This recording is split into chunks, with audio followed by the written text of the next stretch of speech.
Here's a place where all of us can be safe. Our stories of transformation can be safe, and all the things we want to research are safe here. This is Safe Space with Cheyenne. I'm really excited you're here, and I hope you stick around for a while, because I've got a lot to show you before I leave Earth. I love you guys.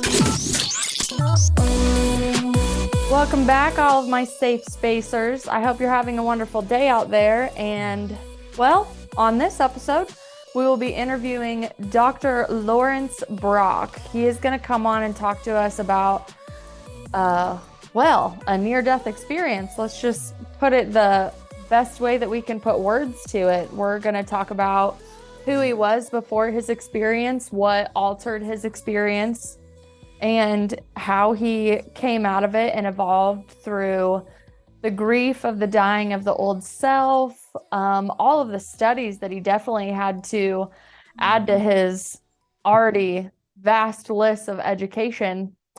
But man, I'm almost like overwhelmed in talking about it right when we get on, because I know the story that's about to unfold, especially after going through your biography.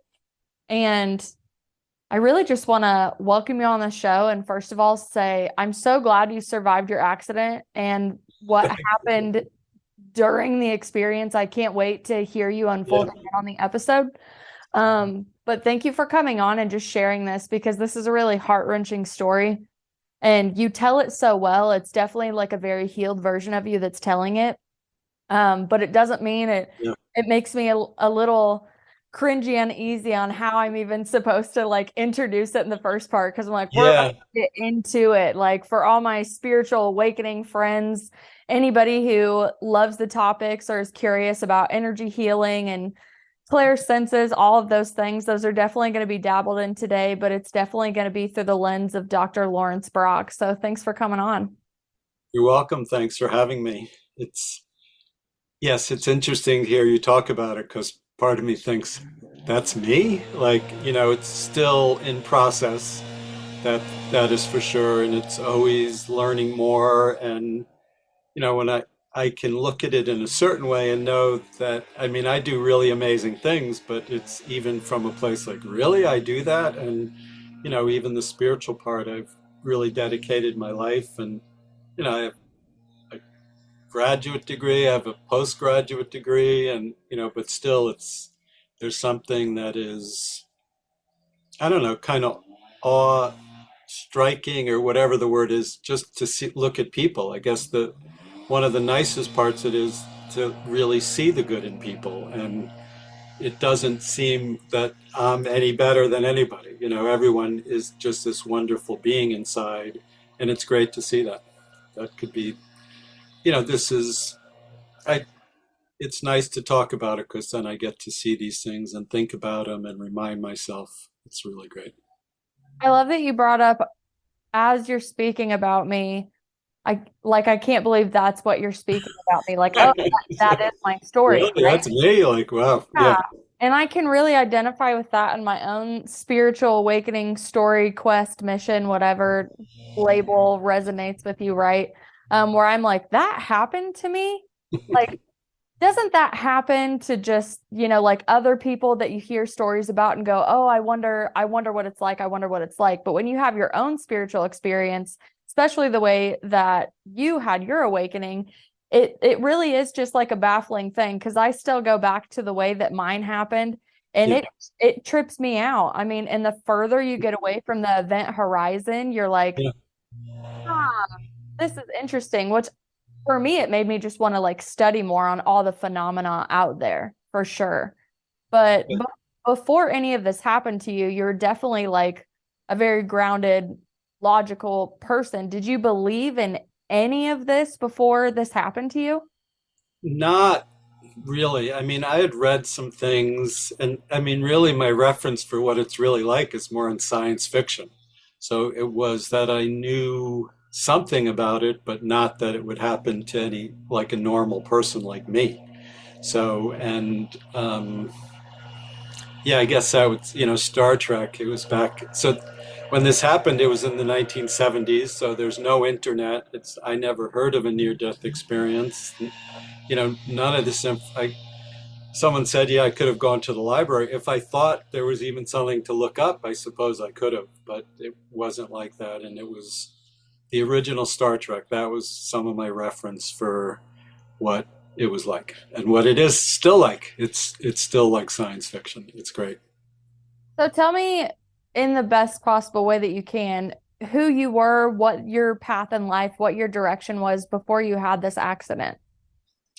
So yeah, I was a, you know, early 20 something person, and I was living in Colorado. I had gone to undergraduate school in Arizona and then moved to Arizona. I didn't know what to really do with my life, and I was working in a restaurant, partially because I like to cook, and I worked my way up from being dishwasher to being second chef in a pretty nice restaurant. Um, so, it was basically I could sleep very late because work started like at 2 o'clock in the afternoon, and then you'd work, till late. And a lot of it was we'd hide little Michelob beers behind the counter and drink them at work, and you could smoke pot back there because there were these big fans. And now that wouldn't be, I mean, pot was definitely not legal back then, even though it was Colorado. So I was, living, I guess, what I thought was kind of a normal life. Mhm. Um, I always had some connection to spiritual things, but mostly through friends or women or girls I was interested in, and it just, I don't know, it seemed almost, I don't know, like, yeah, kind of, it is kind of true. Being a man, you have to take care of other things. That really there wasn't much room for that. So then what happened was I was living with my roommate in Colorado, was a friend of mine. So I grew up, spent my youth in the Northeast of the United States in Rye Brook, New York. So we decided to drive back and visit our parents. So we drove back to Westchester County. We drove in his car. He had a 260Z or 240Z or 280Z. I don't remember. This really cool fast car. And he dropped me at my parents' house. And somehow, and I don't even know how you would hear about things back then because there was no texting, there was no online or anything. But we heard there was a party from someone from high school, and we decided to go. So I took my mom's car, he drove his car. We were there drinking, smoking pot, and probably other things too, definitely other things too. And it was, I don't know, it's kind of cute, but still, I ended up being in a car accident. It was a packed, the house was packed, music loud, people dancing and everything like that. And kind of so I could go back and, flirt with the young lady who was having the party the next day. I kind of thought I was pretending I was higher than I was, so I couldn't take my car. So I could leave it there and go back the next day.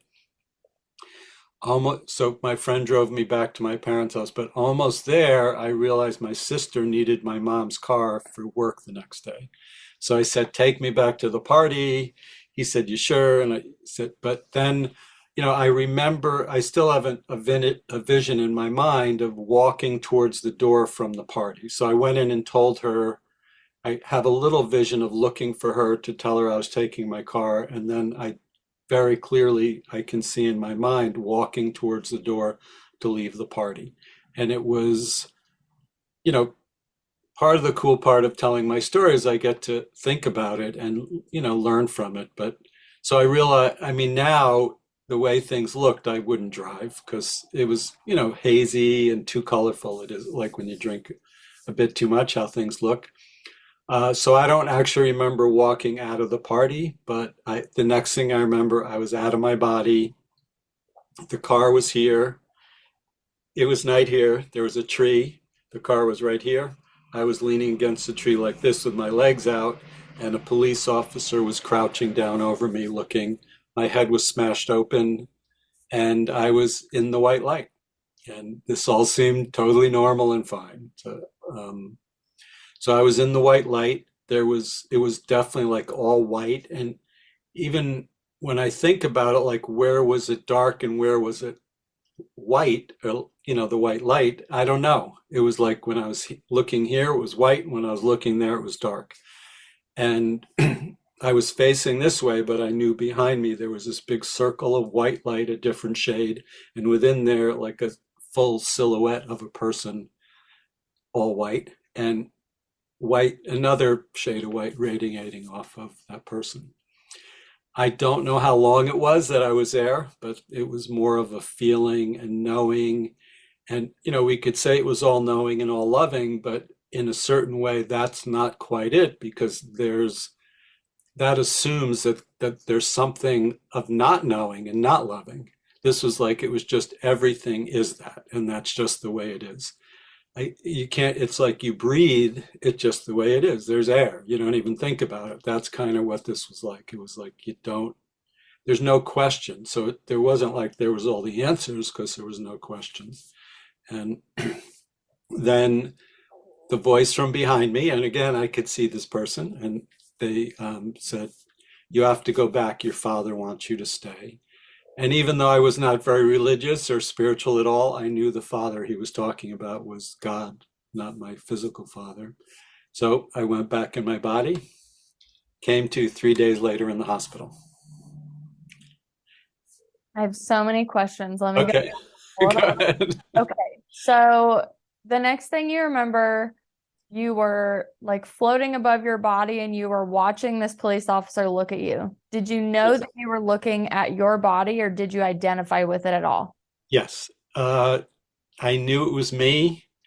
It wasn't, it just seemed okay. So when you say identify, I would say no. It wasn't like I felt drawn toward it or thinking, oh, that's me. But I knew, again, you're talking from this reference like there's not this all knowing. Uh-huh. It's all knowing beyond all knowing because saying all knowing means there's something that's not all knowing. So, but this was like full, and it just seemed, well, it's okay. Like that's how it was supposed to be. Mhm. So, do you believe that you like saw anything about heaven at all, or was it more of the feeling of knowing what God, God's love feels like? That's a good question. So to me, that was heaven, but it's not, it was just this wonderful, it was very feeling. And even, I mean, physically, I'm a very feeling person where my emotions and physical touch are really, they talk about love language. My love language is definitely touch. It's just how I related to things. Even when I was young, I was a total jock playing basketball. Everything was just very physical for me. So, um, again, when you ask, it's good to hear the questions because then I think about it and try to get the words to explain it, but it is really unexplainable. And that's the that's the most important thing. But those are still the answers that I want because Yeah. whether, most people are try to describe this love, it just shows how so far past our limited capabilities of understanding it really is. And I Yeah. think that's where like faith really does come in, not from like a religious faith, but a faith in the unconditional love where we all come from. So yeah, Yeah. I'm glad we're like Yeah. bouncing There's off of each the other. thing that is closest to us is how I love my daughter. Like it's so unconditional. And I guess a good example is sometimes she'll do something that kind of annoys me, and then I'll realize it's like me, and it's like, oh, I love it so much. So much. And Yeah. it's mind-boggling. That's the thing, and so. But I mean, there's glimpses of it, and I've really dedicated my life to learning about that and learning ways to do that as much as possible. But it is you keep creating these little glimpses for yourself, and then it starts to become a bigger glimpse, and you get in the habit of doing that. So it's definitely possible without having to, have your head smashed open. Yeah, you don't have to have a near-death experience to feel this. I need everybody to know that right now. But this is your story, so and it did happen this way for you. So I do like pulling through the details apart. I hope I'm not. Yeah, no, no. I like the questions. Go for it. Definitely. Great. So now you're in the hospital. You woke up 3 days later. You don't remember anything within the 3 days at all. I do remember a little bit kind of foggily coming almost up to the surface, Mhm. but nothing more than that. Yeah. Still indescribable. So you wake up. When did you notice that you had like you basically came back with like new gifts or like Yeah, yeah. So, fine? yes, again, it's from the perspective of not thinking of any of this stuff. So it was kind of like bumbling into it and, just start to notice it again, mostly through touch in the beginning. I was kind of intuitive before, but it seemed to be more and kind of focused on something different. There was definitely more compassion, more understanding, and I guess love, but it wasn't. I don't know. It's again, it's hard to all these things to put into words, but I never really thought about that part in that way, um, what the real difference was, but it was definitely different. Something that there was this TV show. Oh man, I can't think of the name of it. It was made from a movie that Stephen King wrote. Oh, The Dead Zone. But Okay. the TV show was really good, and a lot of those shows are very accurate to my experience. And it was like but he was in a coma for 3 months, and just he came to, and he just knew something about the nurse there, and he didn't know what to do with it. But that part of how he was feeling his way through his abilities is very accurate to my experience. Were you like familiar with even the term of clairsenses, whether it was clairaudience, clairvoyance, claircognizance? Was any of that? I mean, I knew of the word clairvoyance, but it wasn't something I was thinking of at all. I mean, again, the world is different. It's in TV shows, it's in, you know, fictional stuff all the time. People are talking about it. I mean, it's everywhere. So it's a different perspective of, so I had read Autobiography of a Yogi when I was younger, and I thought it was a really cool thing, but it was really like, oh, this is for people in India who, sit there and meditate. So it wasn't, even though I know it's a non-fiction story, to me it was kind of fictional. So yeah, I'm trying to make sense of it, but this thing just came in and changed me. And it was kind of like, get with the program or too bad, you're going to get with the program. It's funny, kind of say that to my clients now, because when they start to work with me, things change. And they can either do the things I suggest and kind of enjoy it, or things going to happen to them and change them. That's all there is. And that's how my life was. Definitely. So you wake up in the hospital, you definitely have some healing to do on your physical body. It's not like you got Yeah. to jump back into your practice and into your life, especially with your new perception. It was completely like turned upside down. So, do you consider like that to be a really good dark night of the soul when you were grieving that old self and trying to introduce this new you Yeah, into? you're talking about it from a perspective of knowing some things. And I mean, there's some of that process that still goes on, because it's almost like for me, I grow spiritually, and then it's like, oh, this is the coolest thing. But then very shortly, then it starts to grow. I start to grow more, and it's almost like part of me wants to hold on, because here it's comfortable, and here it's movement in a place that you don't know. Um, so yes to what you're saying, and I mean, there's been times I could look back and say, oh, that was kind of a dark night of the soul, and but even, I could, yes, so yes, but not in a linear way. So there are all these parts that get intermingled, and there's the part of growing, there's a part of letting things go, there's a part of, in a certain way, it's the physical level compared to the spiritual level, there's something kind of sad about it. But you can connect with people, but when you kind of look at the world and see what's going on, where people are so out of touch with this love, it's quite amazing. There's something kind of sad about it. That's all there is to it. So not that it's so much my process, but sometimes I feel that and I know that. Mm. Yeah, that was put really well.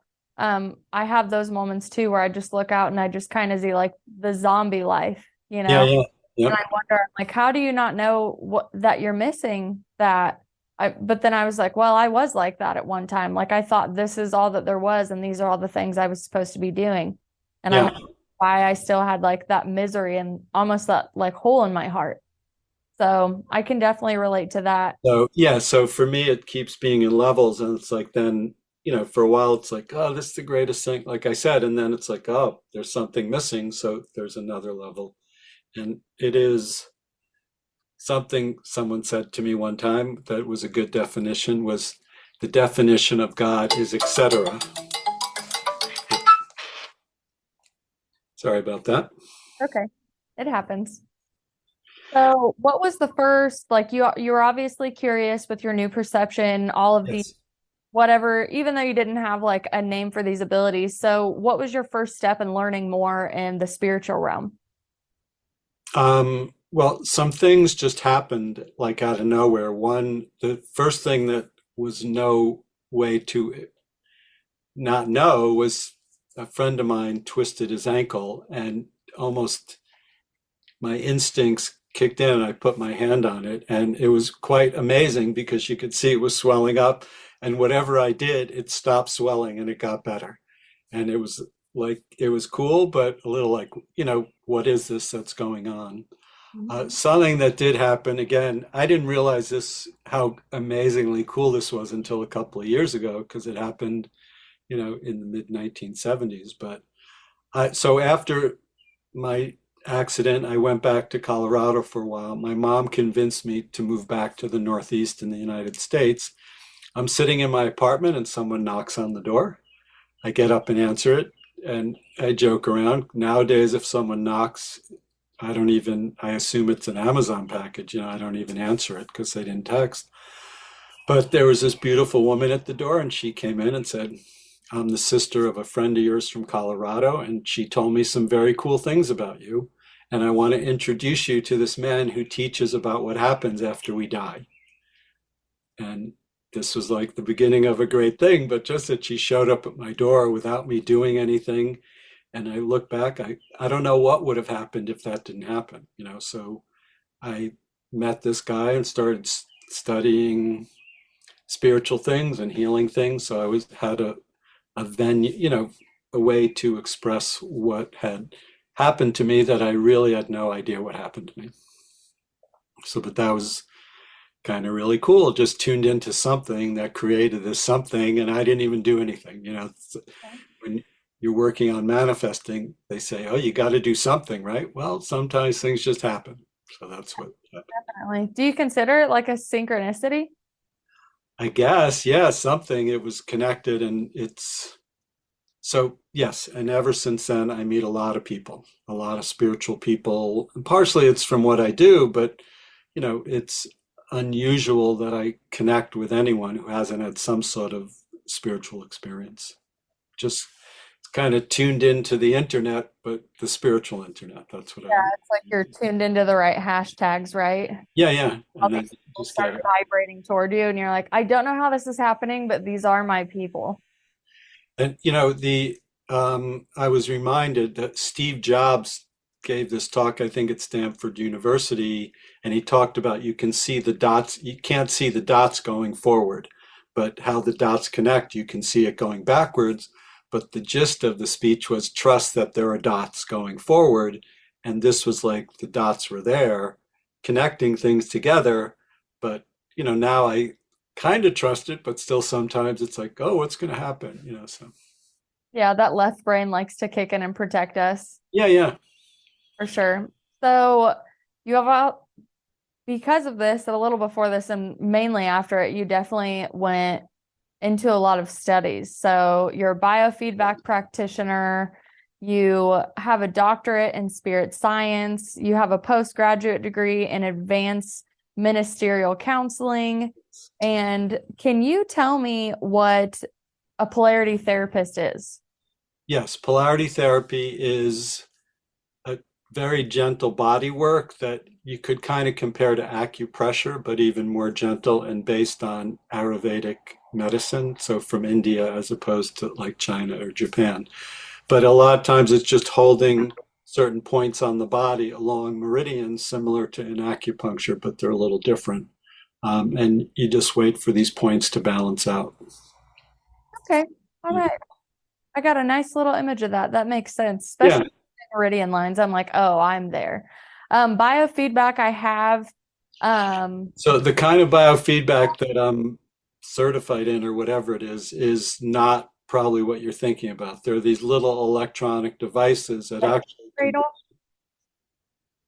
what's that? Is it the hand cradle? No, no, they look like a remote control size, like something like this. And for a while, they were called the Star Trek. They were invented as part of the Russian space program in the 1960s, actually. And so, but it has these electrodes on it that you put on the body, and so it combines electrical stimulation and biofeedback. But it's sending a signal into the body, and actually two signals, because your body starts to resist one, and the other one kind of acts as a fakes it out and then goes in, and then it's giving you readings on how your body's responding. So the electrical signals are similar to the electricity that goes through our nervous system. So it's really quite a cool device. Are you able, like, how do people take this work with them and integrate it into their life when they work with you? Well, well, I don't use that device much, those devices much anymore. I mostly work on the phone or online. There is one person I'm seeing in person who lives kind of near me. The, I mean, I try to give people tools. I have a lot of videos on my YouTubes about my, meditations and journal writing and these things. It just takes persistence and, but learn, I mean, I've had a lot of phenomenal mystical spiritual experiences, and even thinking about my near-death experience, that was quite phenomenal, but some of these other things are just as phenomenal. A lot of them happened with teachers that were teaching me things with this direct transmission. So you just it's kind of like you have to let go of a lot of stuff and just make that the most important thing, because you can understand it in your mind. So there's a lot of letting go. And, whether it comes from someone showing you or teaching you or you discovering it or something happening, it doesn't really matter. And, the ego comes in to play and go, no, it does matter, but it doesn't spiritually. So meditation, journal writing, those are probably the two most important things. I guess, physical exercise, but you just stick with it. And yeah, that's everyone's individual. So it's kind of how people take it with them. It is good to get someone else's point of view because it's very easy to get comfortable. Like I was saying in the levels, it's easy to get comfortable here because it starts to feel so nice. But you can get in a habit of just doing it for the nice feeling and forget about the spiritual growth. So to get someone's point of view from the outside who can say, look, you haven't really grown in however long it is kind of good to get that.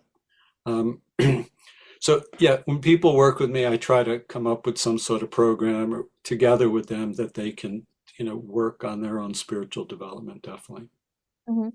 So you said you definitely do a lot of online, which Yeah. is because I want anyone who's listening that wants to work with you have the capability of not having to travel to New Jersey to just do it in person. I know some people only do stuff in person. Um, so can you unfold more of your practice for us as far as like if I were a client coming to you, would I come to you if I think that I'm having spiritual capabilities? Would I come to you if I had a spiritual awakening? Would I just come to you for regular Yes. therapy? All those things. And some people come to me with physical ailments because they've tried things and nothing works. Um, so all those things can happen. The Usually people do, it works best if they start telling me what's going on, and then I start to get the information. The information doesn't matter that much unless it's opening up the key to something. So it's important to not get stuck in the information. A lot of this really nice light energy comes in.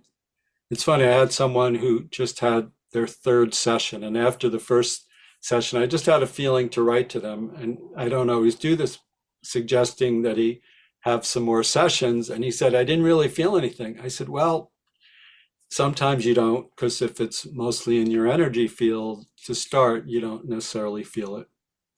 I do send a letter out to people explaining all this stuff. And, then I got a text from him in 3 days. He goes, my shoulders are really relaxed. And he had a lot of problems in that area. And everyone's telling me I look so different and so good. And it was kind of cool because then he made another appointment. And, as soon as I saw him, I go, wow, you look so much healthier. He was so pale and drawn and he looked like it was like a different person. It was really Kind cool. of like he had a little revival of the spirit. Yeah. And there was someone I was talking to the other day and it was, something like that. And I don't remember where they were, but it was on the call. So there wasn't the part, but I could just tell it was just giving them a lot of hope. And they said, yeah, like I feel so much better. It was almost like they had just, they were in despair and giving up that anything good could happen for them. And this light, it just was holding it around them. And this purple light came around them and they really got it. And it's like, phew. I love normalizing these conversations. Have you noticed? Yeah, yeah, it's kind of cool. It's I'm cool like, to talk about it. Yeah, when you were talking in the beginning, that I was thinking, detail. how cool is it that we're talking about this just like it's a normal thing? It's great. I think it is a normal thing. I mean, again, everybody wakes up differently. I know that Yeah, not everybody is meant to wake up in my incarnation. And I love meeting the people that are able to, I mean, put words to their experience the best that they can. I know I still struggle with mine, but even for you, having such a like heart stopping moment, and then even all of the damage to your body afterwards and going through that, and then dealing with who this new version is, and even the trajectory of your life, right? Because even yeah, though, like, you thought you were a normal person, which I still think I'm a normal person, even though yeah, yeah, I've tapped into all of this other stuff that I, like you, was like, oh, that's fun, that's sci-fi, that must be another culture, that must be a yeah, different way of life. It really can't happen to a little small town girl like me, right? yeah. So I That's what. can Yeah, identify with that a lot, a lot, a lot, like underline, underline, underline for me. But there's so many more people that are having these experiences, and yeah, still, when they have them, they're not even around the right group of people where they're able to talk about it. You could even have a neurologist come in and be like, just so you know, you probably saw some trippy stuff, but the only you saw it's trippy just your stuff, brain. Yeah, yeah, yeah, it's just your brain doing this and this and this. And those people will take that and convince themselves, oh, I didn't have this experience. And again, it's your free will to choose whatever. I didn't have to go through any type of hospitalization. I just happened to wake up 2 weeks before my wedding, and that was a hell of a ride for me, and still is 4 years later. But like you, I was like, I am still human. So, yeah, like, yes, I'm believing more in the divine. I see the synchronicities. I'm getting the spirit guide thing. I'm opening more up to it, right? Because it yeah, was definitely like a no-no thing growing up. But I'm like, I'm still human. And if you want me to do this work, I'm going to need some tangible evidence. I'm going to yeah. need some books. I'm going to need some definitions. I'm going to need some words. I'm going to need some hashtags. So, Yeah, you can use those to help. It is kind of, you want to get that solid part and then let it go. So it helps you because we are human, so we have to get our mind in line with it. Our body, even our ego, we need information to kind of take that next step sometimes. But then there's a whole lot of letting go. It's like, I have no idea what this is, but it feels so good. I'm going to go for it. Yeah. do you feel like you've had like a ton of leap of faith moments since this has happened, just because it's so much diving into the unknown?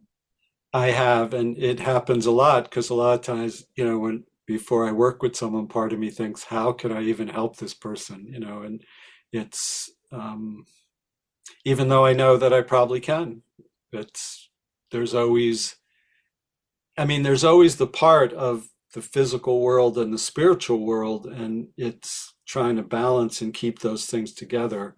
So there's always a little bit of that. I have a teenage daughter, so there's always some of that, even though I know, I mean, there's this Rumi, I'm really into Rumi. So the teacher that woman introduced me to was a Mevlevi Sheikh. The Mevlevis are the Sufis that follow the teachings of Jalaluddin Rumi, and Rumi is the poet that people read his poems about, but he's written volumes and volumes. But there's this poem, it's a story or a poem. I mean, they're kind of in between, but it's about something. It says, trust the Jesus in your spirit because he's a goodly doer, it says, but don't throw the things about your livelihood on Jesus because that's not his job. And then it says, don't throw the things of the Pharaoh on Moses. And but then at the end it says, it says basically don't use your spiritualness to improve your livelihood, but then it says trust that by constant devotion to the divine, livelihood will flourish.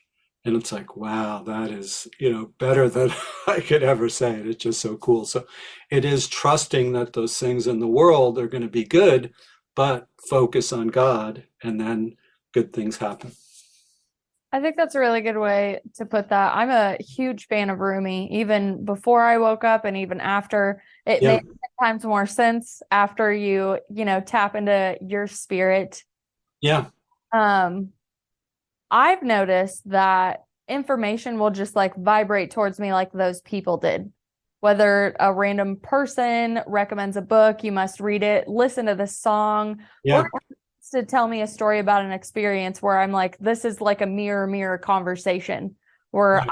like you have a message for me and now I have to play Nancy Drew. And that's what the last 4 years of my life have been is going out into these people. Like this is one of my favorite stories I think you'll Yeah, like. I was wearing a Beatles shirt one day when I was at like a Ross or a record store. I'm pretty sure it's yeah. like a clothing store. And I had already been just having random people walk up and tell me things in general, whether it was books, music, or just, So hey, cool. like I'm gonna tell you a story. And I'm like, and like I'm tapped in, right? Like I'm like, I'm going with it. I'm just whatever comes my way, I'm protected. I got this. I'm gonna listen to these people. And this guy that literally like I don't think that we would have had any other reason to meet in our life but this conversation. But he walks by me, he sees my shirt and he backtracks. Like he's just backstep, backstep, backstep. And he goes, oh man, the Beatles. Hey, I need you to do me a favor. He's like, do you listen to the Police? Do you have their album Synchronicities? He's like, there's a track on Synchronicities that mirrors this Beatles song, and you have to play this part of the track, and then you have to go to this part of the track of Beatles. Like he was like giving me directions. Yeah, So I was like, this is the craziest shit in the world. Of course I'm gonna listen to what this man told me to do. So luckily, like I had both the vinyls and I went home and well, since then, like I just get messages through music, whether it's like yeah, parts of song, like it stands out, it vibrates, like you can just feel and it resonates. It's for me. So I went and I did exactly what this guy told me to do. And by God, if the Police didn't have a message for me on that vinyl, and it just blew my mind because it yeah, still for me like validated all those other experiences where, like you said, your ego comes in and it's just like, okay, calm down now. This yeah. is a It's little great. much for me, right? But then the other part of me, which I always credit to my right brain, she's like, just go with it, man. Like my right brain is just always in a field somewhere in a dress, just like calm down, bro. It's fine. Like let the thought in. I need time to process it Yeah, too. yeah, This disconnection between like those lobes in our brain too is something that I constantly think about when that new information is coming in because I don't mind being challenged like that. Like yeah, growing me, keep breaking me, it's fine. I have my foundation. But when those, like, again, this stranger approaches me out of nowhere and he sees Beatles on my shirt and yeah, recommending the Police to me and a certain specific part of it. And that yeah, was the first time it happened. Music hit me so hard over the yeah, head that I was like, oh my God, why haven't I been listening to you yeah. correctly this whole time? My bad. Right. And I wasn't Great. stuck within like the framework of a genre. So when I talk to you about synchronicities, have you had those like bold, resonant moments where you're like, I don't really know how this message is coming to me. I do know it's divinely guided. So I'm just going to go with faith and trust. Yeah, I mean, all the time. I thousands. I mean, some of it is I just look at everything that way and see. I mean, you were talking about the Beatles. I mean, Paul McCartney. I mean, it's the coolest thing. He still doesn't know how to read music. Like all his music just comes through him. And his thing, Mother Mary, his mother was Mary. She came to him in a vision, and just part of the culture. And he's one of those people, and he's great. So yes, I like to watch TV. It's kind of a break, but still there's things. What was I watching yesterday? I just almost started crying a couple of times. Just these beautiful, loving messages come in, and yeah, I mean, like I said, sci-fi. I have my Baby Yoda over here. I You see know, that. Baby Yoda is like, oh, Baby Yoda touches my heart. So I think Baby Yoda touches everybody's heart. it It's kind of seems like it. Yeah, like Guardians of the Galaxy. yeah, I yeah. I love Groot. Yes, One of my faves. You he's just kind of cool. have to So be. I went to a retreat last weekend, and part of it was bring something that reminds you of your divine. And, I brought that's what I brought. Most people were bringing more things that would be, like little Buddhas or things like that. But Grogu was a big hit. Basically, everyone just can really relate to it. It's kind of cool. Well, just from what I'm picking up from the way that you talk, because you're definitely just like a straightforward. You don't really pad your sentences a lot with like a lot of fluff.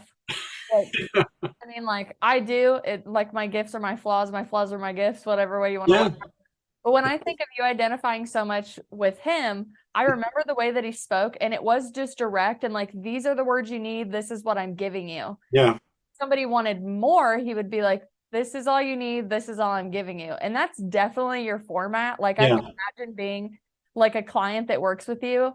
And I think they really are in awe of you because all of that fluffy BS is pulled out of it. And you really do just get directly to the point, even in this interview. So I can imagine in that scenario, that's probably why you resonate so well with that wise voice. Yeah, I mean, some of it is obviously I'm a little older than you. I've been doing this a long time, so it is just be comfortable with that. And so I do business consulting sometimes. It's a good example because really we want to talk about love in business. And I always say if we weren't talking about business, we'd be talking about love. And everyone goes, "Oh, I know what you mean." But and it's kind of a comfortable thing of that you bring that there, but you got to speak in the language of the person you're speaking to. Absolutely. Which for me, and I'm sure for you, when you started going down all the different subjects that you could go to, whether it's studying different types of religion, Yeah, seeing how everything intertwines, seeing a lot of people are still saying the same universal knowledge. It's just they're trying to get to certain people.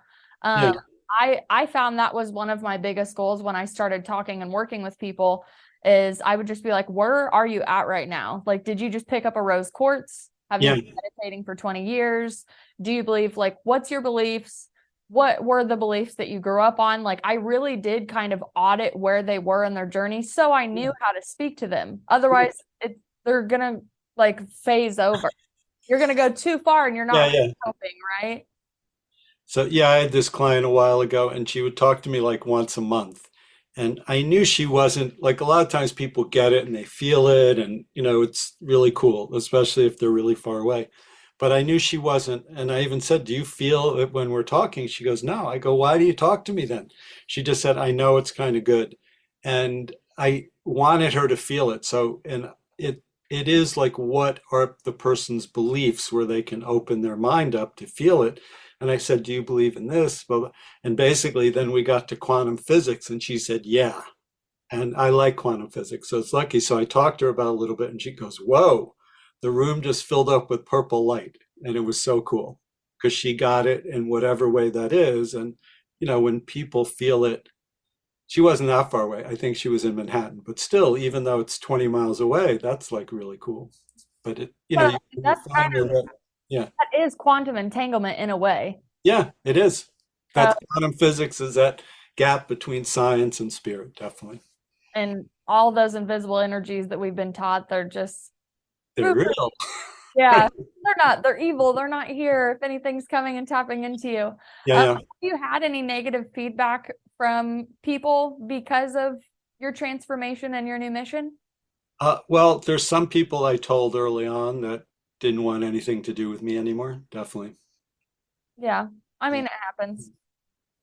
Yeah, I mean, it's part of it was I was born in a Jewish family, and definitely not that I define myself as being Christian, but if you believe in Jesus, you're kind of Christian. And so some people did not like that part at all.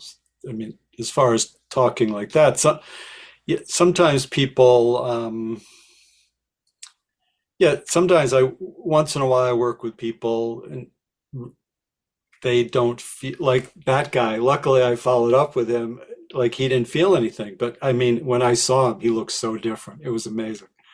He looked like he was could have died any minute. He was so pale. And then I saw him and he was like had color in his face.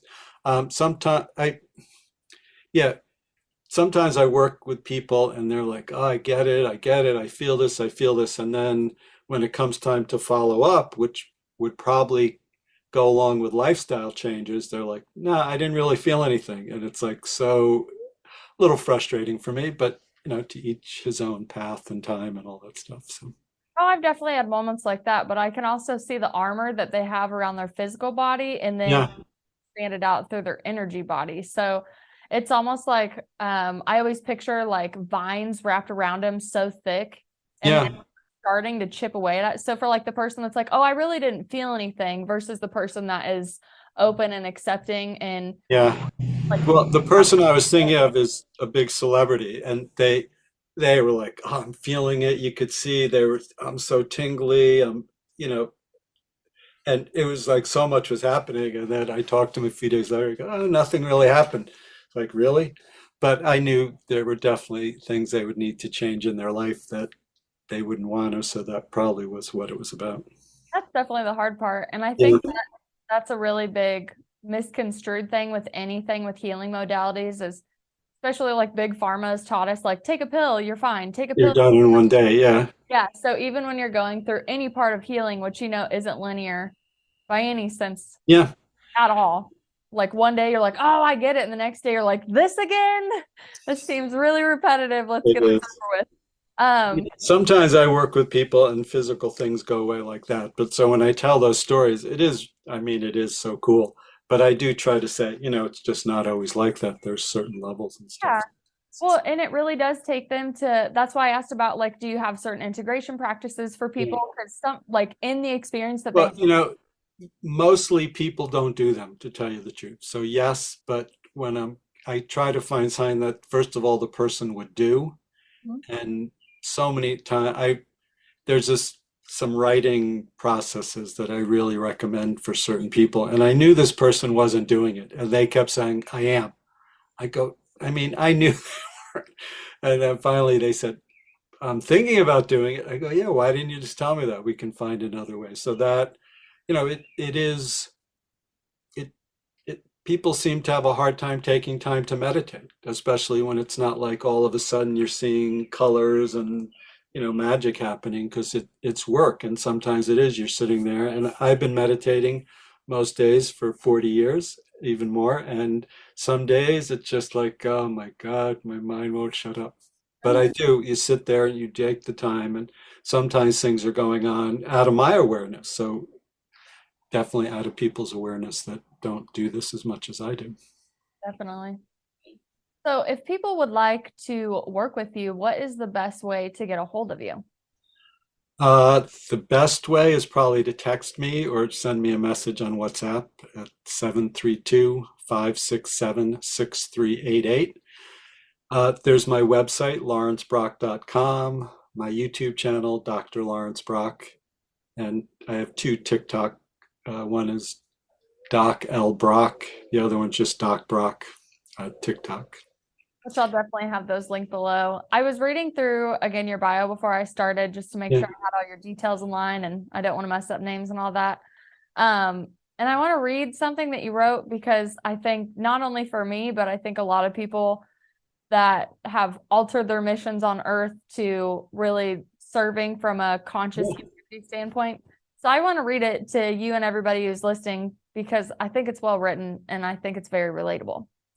So it says for over 35 years, Dr. Brock has had a successful practice as a counselor, energy healer, and a spiritual intuit. He says that his journey of learning to heal has been a journey of self-discovery and spiritual awareness. He has had the great opportunity to study with some of the world-renowned mystical teachers from many traditions who have assisted in further awakening a special healing ability within him. So before we wrap up, I really want to just mention again how important it is that you were talking about the levels. Yeah. People even get caught in the levels of their own healing, ascension, whatever you want to call it. They read a bunch of material, but they don't ever really put it into play. Just like these clients, again, that they'll come and they'll have this experience with you, but how do they really integrate it into their lives? Yeah, it's not. I had a client a while ago. This is when I was seeing people in person, and I would talk to this person about lifestyle changes. They were overweight, workaholic, but they came to see me in the middle of the day at work, and uh, I realized they would charm me out of any suggestions. So I said something, and they said, "Yeah, I'm not going to do anything you tell me. I'm here for you to fix me." And it was kind of refreshing because that's, you're going into something that you don't know anything about. So it's good to find someone who knows something about it. And so but with this person, like a year later, they came in to their appointment and they had very casual clothes on. So I knew something was up. And they said, I'm taking a sabbatical from work. I'm going to do everything you told me now. They changed their diet, started meditating, started exercising every day, and they took a certain time off from work and really changed their life. So it was, that part of honoring wherever someone's at and trusting. It's a vulnerable thing to do spiritual work. It is not like it's very strong, but there's something very vulnerable about it. So it's really respecting everyone where they're at. It's important. Well, I think that's great. And I really hope that anybody who has listened to your story or finds your YouTube, I know you have some great channels and you have some really good videos on TikTok. I haven't got through all of them, but I've enjoyed listening to them. So There's a lot. Yeah, I try to keep putting, I've done audio video stuff for a long time, so I like to do that. And my daughter's into it now, which makes it a whole new level of joy for me. yes, all that unconditional love. I have a daughter, so I definitely understand. Like, oh God, you're doing something annoying. Oh crap, I do that. I love you. Right. I love you so much. It's so funny. But it gives you that perspective of when you have the right perspective, you could love most anything. That's a good thing. Really are all mirrors. It's just hard when it's a mirror of something that you don't really like about yourself. And then that's when you want to start pushing the other person away, like, you're this, you're that, judgment, condemning, da da da da. Yeah, And right. eventually You have to look after like, inside of yourself and see, "Ah," what am I learning? yeah, How, bring that awareness back in for sure. yeah, that's good. Well, I love all the work that you're doing. I really Thank appreciate you. you taking the time to tell me all of your things today. Like I said, I hope I didn't rip open any wounds. No, no, it's nice to talk about. Yeah, any questions?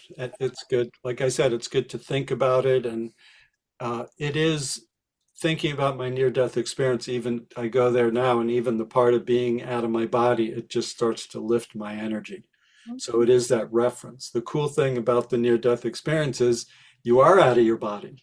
So you have that reference for what meditation would be like without the thoughts and the feelings coming in the way. So it always but you can you look at your daughter sometimes, it happens. It just, oh my God, I love her so much. So you take those little pieces of that bliss and that spiritual amazingness and you put that together and you realize that is the thing. And then you go, up, I did it one time, I can do it again. So you focus toward that. That reminds me, before I wrap it up, my father was talking to me one time because he calls it his like horizon line. He's like, Huh? when you're on the line or you're above it and you feel it and you're vibing and you're just going. And I was like, yeah, that's a really great way to put it. And he goes, well, I'm below my line right now and I know it. He's like, so I'm working my way back there. He goes, but whatever you do, if you know the feeling of that line, you know what it's like to be over it and keep activating above it. He's like, you really have to audit the things that you're doing that are bringing you down. He's like, that's the trouble. That's because these are comforts, these are vices, these are things that you don't even want to see in yourself, which I'm definitely Yeah, paraphrasing at this point. I'm taking over. He didn't get that detailed. yeah, yeah. just keep reminding yourself about the horizon line. So I always picture like this golden line above me, and I audit like, where's my vibe at today? How does it feel? And where am I really supposed to be focusing on? Yeah. I also like, I want to enjoy my life. I don't want to be in the constant cycle of awareness and healing and auditing where I don't like stop to smell the roses, Yeah. because I Yeah. think it's something that should be talked about too. Well, that's part of it. The love, that feeling is part of it. So it's our imagination that there's a line, because there's no line. So this retreat I did was the path to happiness, and we had to write haikus, and I wrote something about there's no path, and it's just like there is no path because we are there. It's just how do we work with our mind and stuff like that to keep going and know that we're there and let that in. And it can be in the roses, it can be in the dolls, the Goo Goo dolls, and the movies and other people. And I mean music, I love music, so that's I go see music all the time. And The signs are everywhere. yeah, I'm it's I'm just with you on amazing. that for sure. And yeah, I've got a couple shows lined up in the next couple weeks, and I know I'm about to have a revival of my spirit. And I'll be able to bring those clips back later on. So I'm really excited about that.